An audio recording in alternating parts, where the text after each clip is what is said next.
Si tu regardes cette vidéo, c'est peut-être que tu te poses des questions sur l'avenir du Bitcoin et des crypto-monnaies.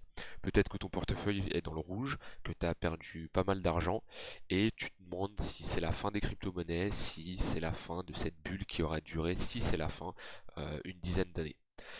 Les chiffres nous disent que l'investisseur depuis le début du bull run, donc qui a commencé en mars 2020, donc sur cette période de 2 ans à peu près, un peu plus de 2 ans, on a un achat moyen autour des 45 000 dollars. C'est peut-être ton cas. En tout cas, si c'est ton cas, tu es sur une baisse de moins 60%. Et moi aussi, j'ai fait ces erreurs-là. Moi aussi, quand j'ai commencé la crypto-monnaie, maintenant il y a quelques années, je ne savais pas à quel moment investir et je ne faisais n'importe quoi. Et c'est peut-être ton cas où tu es rentré, tu es très jeune sur ce marché, tu as pensé que c'était simple et tu t'es rendu compte que c'était plus dur que prévu. Voilà, sache que moi aussi, je suis passé par là. Et aujourd'hui, je vais te montrer d'un point de vue de l'analyse technique, et on va parler aussi des actualités, si c'est la fin des crypto-monnaies, si c'est la fin du Bitcoin, et ça serait quoi les signes si éventuellement ça serait la fin pour de bon sur le Bitcoin. Le fondat n'a pas changé sur le Bitcoin, hein, il n'y a rien qu'à changer là-dessus, il n'y a pas eu de grosses news sur les cryptos mauvais, que ce soit des bonnes nouvelles ou des mauvaises nouvelles. Donc qu'est-ce qui se passe et c'est quoi l'avenir des crypto-monnaies. Donc on va voir ça ensemble dans cette vidéo. On va se baser sur la charte de BLX et on va regarder la charte déjà en monthly sur du logarithmique, donc depuis la création du Bitcoin. Donc on voit une baisse au niveau des 6 centimes. Après, il faut savoir que peu de gens avaient accès à l'achat du Bitcoin dans cette période-là. C'était surtout dans un cercle très privé. Et on va dire qu'on pouvait commencer à l'acheter à partir de fin 2012, début 2013, où là c'était assez simple d'en acheter. Voilà la charte long terme sur le Bitcoin. Donc déjà, qu'est-ce qu'on observe? Un point très important, c'est qu'on fait des creux et des sommets de plus en plus hauts. Donc ça nous dit que actuellement, on est toujours en tendance haussière, très long terme, très très long terme sur le Bitcoin. Voilà, la tendance est très haussière et on le voit facilement puisqu'on peut tout simplement tracer une droite de tendance et on est toujours en train de monter. À partir de quel niveau on devrait s'inquiéter sur ce niveau, sur des niveaux techniques sur le Bitcoin? Moi personnellement, avec mon expérience en analyse technique et ma stratégie, ma vision des choses, si on commence à aller chercher des niveaux sous les 3-4 000 dollars, donc déjà si on commence à aller chercher ce niveau-là et qu'on clôture, on parle bien de clôture et non de mèche, parce qu'on pourrait éventuellement, on en est encore loin, donc c'est pas des niveaux, là on est vraiment sur de l'analyse long terme, là on est vraiment en monthly, c'est quelque chose de très long terme, donc c'est pas quelque chose qui va peut-être se passer le mois d'après, mais peut-être dans les prochaines années, prochains mois, prochaines années, enfin allez, dans les 12 prochains mois, c'est une éventualité. C'est si on mèche en dessous, il n'y a pas spécialement à s'inquiéter, mais si on commence à avoir une clôture sous les 4 000 dollars, alors oui, on en est très loin, donc c'est pour ça que je préfère prévenir en avance, mais si on clôture sous ces 4 000 dollars, et encore pire, si on clôture ici, sous les 3 000 dollars, est-ce que ça serait la fin du Bitcoin? Pas spécialement. Maintenant, l'évolution long terme, en termes d'analyse technique, serait vraiment très moche, puisqu'on casserait un point plus bas d'un point bas qui était précédent, c'était un support tout simplement. On casserait un point bas et là ça serait vraiment un niveau, euh, ça serait vraiment une première sur le Bitcoin et ça nous ferait, je pense, si cette éventualité là, si cette chose là arrive, on serait dans un très gros bear market et on pourrait dire que les 5 prochaines années sur le Bitcoin seraient très moches et il se passerait tout simplement rien. Parce que déjà, quand on voit, euh, quand on voit, on fait ce genre de structure. Donc ça va être des corrections, si on parle d'analyse long terme. On voit qu'il nous faut à peu près 2 ans pour que le marché reprenne, alors qu'on ne casse pas les précédents plus bas. Si on commence à casser les précédents plus bas, euh, l'évolution long terme se remet en question, clairement, et on pourra revenir chercher des points beaucoup plus bas, comme l'ancien ATH de 2013, si on casse les 3 000 dollars. Alors on n'en est pas encore là. On n'en est pas encore là. On est actuellement sur le niveau des 20 000 dollars. Il y a les 13 000 dollars potentiellement à aller chercher si on casse ces 20 000 dollars. Donc il n'y a pas vraiment à s'inquiéter euh, à l'instant T. Maintenant, je préfère faire cette vidéo à titre préventive, puisque on est déjà dans une période assez compliquée en termes d'économie, que ça soit la paire euro-dollar qui perd de la valeur. Alors ça va pas spécialement impacter le Bitcoin, mais si vous êtes en Europe, ça peut impacter votre patrimoine, vos investissements, etc. Sauf si vous êtes en dollars. On a une guerre en Ukraine qui, de mon point de vue, est loin d'être terminée. Je suis pas un expert en économie, en fonda, mais j'ai quand même quelques notions.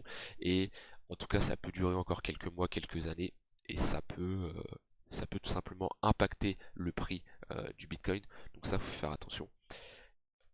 Et puis, bah, on a eu quelques problèmes sur des exchanges. Je pense à Luna où il y a eu un problème, ce qui a provoqué une grosse baisse sur le Bitcoin. On a Celsius qui avait des soucis récemment. Donc voilà, tout ça, on est vraiment dans des bad news. Maintenant, est-ce que c'est la fin Bitcoin? La réponse, de mon point de vue, est pour le moment, on n'en sait rien. Quelqu'un qui va vous dire oui ou quelqu'un qui va vous dire non, c'est un menteur. On n'en sait rien. On peut croire, on peut espérer et on peut dire le Bitcoin, j'y crois, ça va continuer à pump dans les années à venir, mais on peut pas dire je suis persuadé que ça va toujours pump, je suis persuadé que c'est la fin, on n'en sait rien. Moi, je le saurais déjà qu'on va casser ces niveaux que je vous ai parlé, parce que si on les casse vraiment, on sera plus dans cette tendance de faire des creux et des sommets de plus en plus hauts, et quand on commence à faire des sommets et des creux de plus en plus bas, on est en tendance baissière. Et si je me mets en weekly, on voit quoi? On voit que là on fait des creux et des sommets de plus en plus bas. Oui, c'est du court moyen terme, vu qu'on est en weekly, ça va avoir de l'impact sur quelques mois, quelques années, quelques mois, voire un an, vu qu'on est en weekly, mais en monthly, c'est rien. Si on regarde l'historique du Bitcoin, c'est rien. Cette correction, c'est rien du tout. On est sur une correction de moins 70%. Si on corrige beaucoup plus bas, on peut aller chercher des voilà, moins 98%. Bon, on va pas aller chercher un Bitcoin à 30 centimes parce que bon là avant les 30 centimes, on saura que c'est la fin. Si on voit un Bitcoin qui retouche des 100 dollars, 200 dollars, ça sera la fin. Il n'y aura pas besoin d'espérer. Ou alors on retrouvera un Bitcoin qui cassera ses plus hauts dans 50 ans, 20 ans, voilà, bref, des grosses périodes d'années, puisque pour retourner tout ça, si on retourne au niveau des 100 dollars, mais bref, on n'y est pas encore. Moi, les prochains niveaux qui sont très importants, c'est très simple.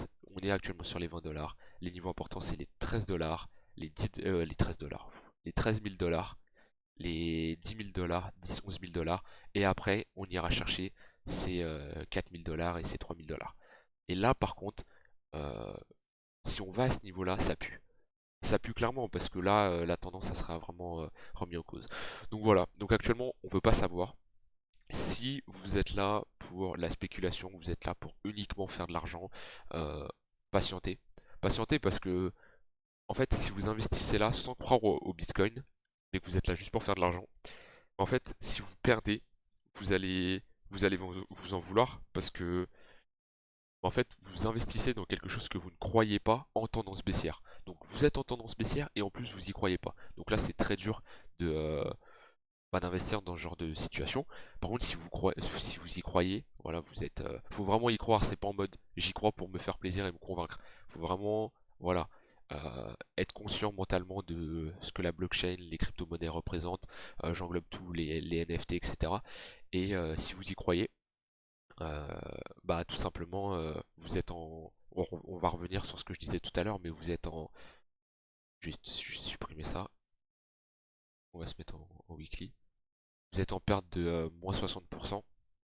Bah faut savoir que là en 2018 le Bitcoin il a perdu moins 85% et après bah il a refait un x20 x21. C'est la même chose qu'on entendait là, il y a 3 ans, 3 4 ans, quand on était en 2018. Tout le monde en parlait, tout le monde disait c'est la fin, les crypto-monnaies c'était qu'une bulle, etc. En fait, chaque année, chaque bear market c'est la même chose. Alors j'étais pas là pour le savoir en 2014, mais c'est toujours la même chose. On entend toujours les mêmes discours. Peut-être qu'un jour il y aura une fin, parce on peut pas faire des cycles indéfiniment jusqu'au 1 million, 5 millions en termes de prix pour le Bitcoin. Il y aura peut-être un moment où on va casser ce cycle baissier, mais il y aura peut-être une cassure pour plusieurs pumps. Donc à vous, après, c'est à vous de savoir ce que vous risquez, ce que vous mettez en jeu pour les gains potentiels. Moi, en tout cas, de mon point de vue, je continue à investir sur. Alors, moi, je suis plus côté Ethereum parce que on va dire que l'Ethereum a plus de potentiel que le Bitcoin euh, en termes de valeur, etc. En plus de l'Ethereum avec le passage en 2.0, ça peut être intéressant. Il va être déflationniste, etc., etc. Donc, j'irai plus investir là-dessus. C'est pas un conseil en investissement, c'est mon profil à moi. Mais voilà. Du coup, ce n'est pas la fin du Bitcoin, mais on ne peut pas le savoir. Actuellement, ce n'est pas la fin, mais on ne peut pas savoir dans les prochains mois, prochaines années ce qui va se passer. On fait pas du trading, on fait de l'investissement.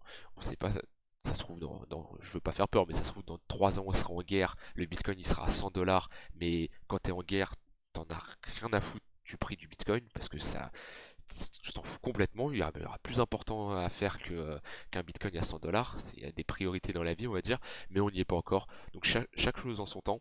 Quand je vois des gens qui commencent à prédire en disant oui, le Bitcoin il va toucher les 1000 dollars, non, calme, il y a des étapes à passer.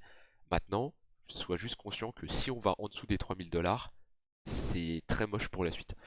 Donc voilà pour cette vidéo. Encore à durer une dizaine de minutes. C'était vraiment. Alors c'était pour et vous rassurer et vous faire comprendre de la situation des choses, puisque je sais qu'il y a beaucoup de nouveaux qui sont arrivés en 2021.